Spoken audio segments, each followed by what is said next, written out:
In this lesson, we'll be going over isotopic abundance. First, what is an isotope? An isotope is a form of an element that has the same number of protons as all the other forms of said element, but a different number of neutrons. They are chemically the same, but physically slightly different. Taking carbon, for example, it is the sixth element on the periodic table, meaning that its atomic number is 6. The atomic number also tells us how many protons and electrons that an element has. And so all carbon atoms will have 6 protons. Let's take a look at 2 different isotopes of carbon. We have carbon-12 as well as carbon-14. The 12 and 14 represent the isotope's mass in atomic mass units, or U, which are very, very tiny compared to, say, grams or kilograms, for example. You see, a proton weighs 1 atomic mass unit. Electrons don't have any weight, but neutrons also weigh 1 U. That being said, to find the number of neutrons for carbon-12, we could subtract 6 protons, leaving there to be 6 U left, meaning that there are 6 neutrons in the carbon-12 isotope. But for carbon-14, when we subtract 6 U, accounting for the protons, it leaves 8 neutrons. Now, why does all this matter? Well, for example, let's say that a candy factory made 2 types of lollipops. One type being a blue raspberry flavor, in which each weigh 50 grams. The other type being a grape lollipop, weighing 100 grams. Let's say production was equal for each type of lollipop, and the number of blue raspberry to grape is a 1-to-1 ratio.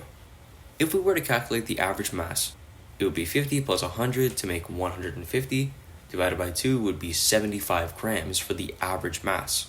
However, like we said before, there are only 50-gram lollipops and 100-gram lollipops being produced, and there is no singular lollipop that weighs 75 grams.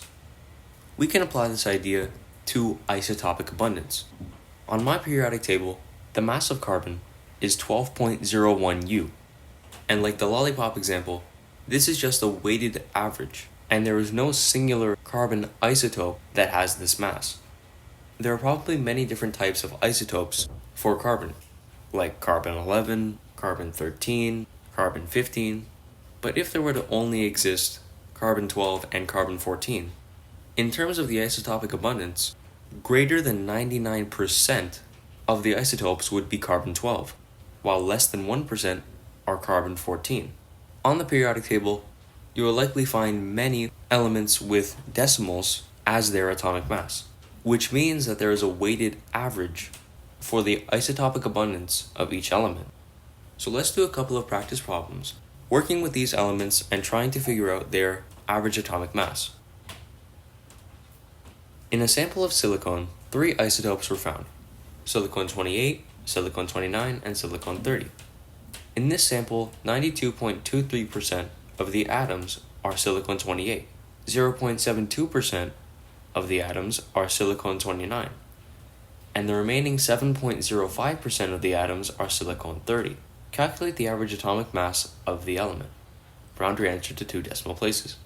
So to figure this out, it's actually quite simple. First, the atomic mass of whatever element we're trying to figure out is the mass of a specific isotope multiplied by its percentage of abundance in a decimal form. And then we continue to add the second isotope multiplied by its percentage of abundance, and so on, depending on how many isotopes there are given in the question.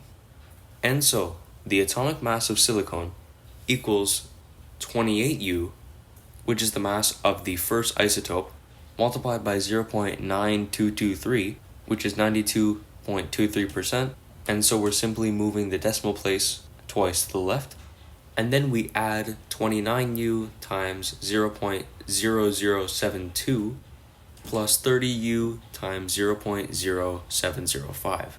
It's important to take your time and ensure that you're always inputting the correct number. So now, just as you see here, we can enter this directly into our calculator to find that the atomic mass of silicon equals 28.15 U, rounding to 2 decimal places.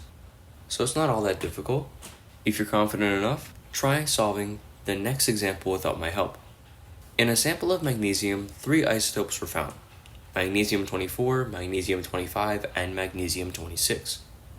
In this sample, 78.7% of the atoms are magnesium-24, 10.1% of the atoms are magnesium-25, and the remaining 11.2% of the atoms are magnesium-26. Calculate the average atomic mass of the element. Round your final answer to 2 decimal places.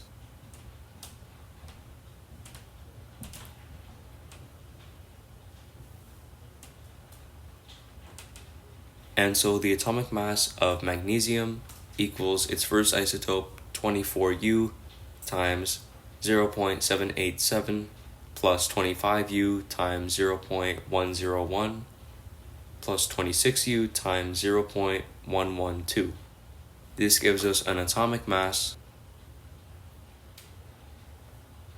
of 24.33U, rounding to 2 decimal places. If you've made it this far into the video, chances are you're learning a lot and enjoy the content.